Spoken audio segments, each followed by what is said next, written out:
Kamatipura, in the centre of Mumbai, one of the biggest and most notorious red light districts in all of Asia, crisscrossed by streets upon streets of brothel houses. It's believed at least 20,000 girls are working as prostitutes here. Many of them are underage, and most of them trafficked from the countryside.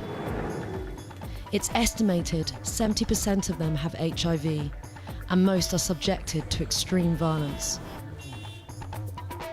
Just to give you an idea of how it works, so it is run by gangsters. You can see lots of men standing at the side, and they're all pimps. They stop taxis for the customers, and they will bargain through the taxi. You'll see the guards on the doors, and every layer, because some of the buildings are a few stories high, there's guards on every floor, and there's watchers even sitting on the roofs. I've been investigating the sex trafficking trade here for the past 11 years, and I've got to know a prostitute called Goody.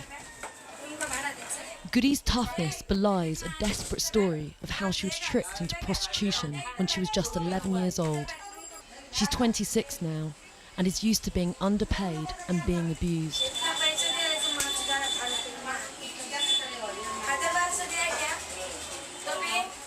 She fights hard for her cash and unleashes a torrent of abuse on her client.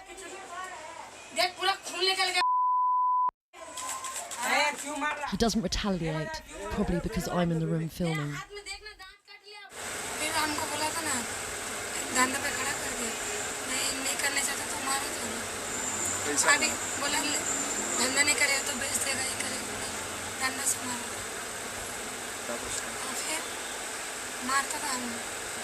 Were you very scared?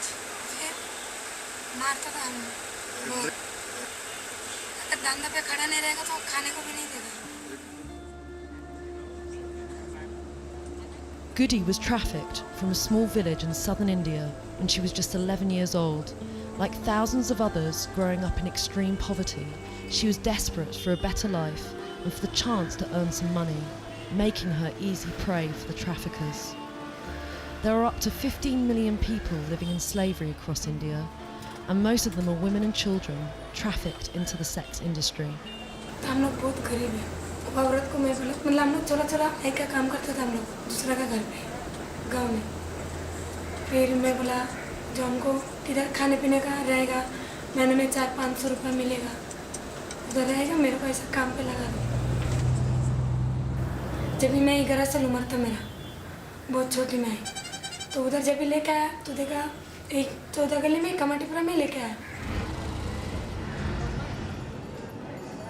तो मैं बोला मैं नहीं करूँगी मेरे को train में बैठा दो मैं चले जाऊँगी घर तो मेरे को बहुत मारा था लोग तो जो औरत के पास मेरे को छोड़ के गया वो औरत मेरा ऐसा हाथ पकड़ा था उसके लड़की मेरा पैर पकड़ा था वो कस्टमर मेरे पास ज़बरदस्ती बैठा था 3 महीना मेरे को जे हॉस्पिटल में दिखाया 3 महीना।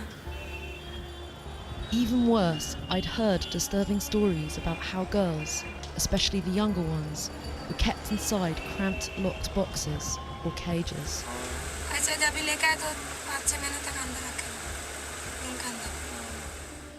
Goody told me the madams here routinely lock the girls up and abuse them, to break their will, to make them do as they're told. After years of trying, and with the help of a local guide, I managed to get inside, to get a rare look at these slave conditions for myself. Endless corridors lead to caged areas where the girls are held behind bars. The deeper we went in, the darker it got. Okay, hold my hand. Oh, can't see anything. The walls were slimy with condensation and sweat. The stench of raw sewage was overpowering. Finally, we found what we were looking for. Hidden behind a trapdoor was a series of boxes, just over 1 metre high and padlocked. There was an eerie silence. I had to leave quickly before I could be certain anyone was inside the boxes. But what I could see was they were padlocked, and girls' underwear was hanging over the doors. My guide to these brothels is Rahul. He asked me to hide his identity. He's a former street boy and now an aid worker.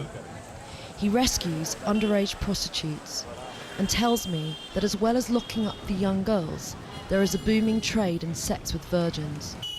Many of the men here believe sex with a young child will reduce the risk of them getting sexually transmitted diseases. They will arrive here, they don't know anything, they will be in the dark room and manager will be there, so he will tell the customer this is a virgin girl and she's very small like that, and that rate will be increased like that. He told me the clients who come here try to outbid each other to get the youngest girl. Some people will be say 10,000, some people will be say 15,000, 20,000, the rate will be rise. So which rate will be stop like that, na? So that person will be take that child and he will be abuse that child. A few years after Goody arrived in Kamatipura, she tried to get out, but her attempt failed. जो police के पास जाना चाहिए, तो police के पास गया, मैं complaint करने गया, मेरे को ही अंदर डाल दिया। तो मैं इधर चेंबूर में 3 महीना था। जो घर वाला है वो मेरे को 60,000 जमीन में मेरे को छुड़ाया, कैश जमीन में छुड़ाया मैंने। बाद में फिर वो रखा, वो भी 3 साल पैसा खा गया। The police are part of the problem in Kamatipura.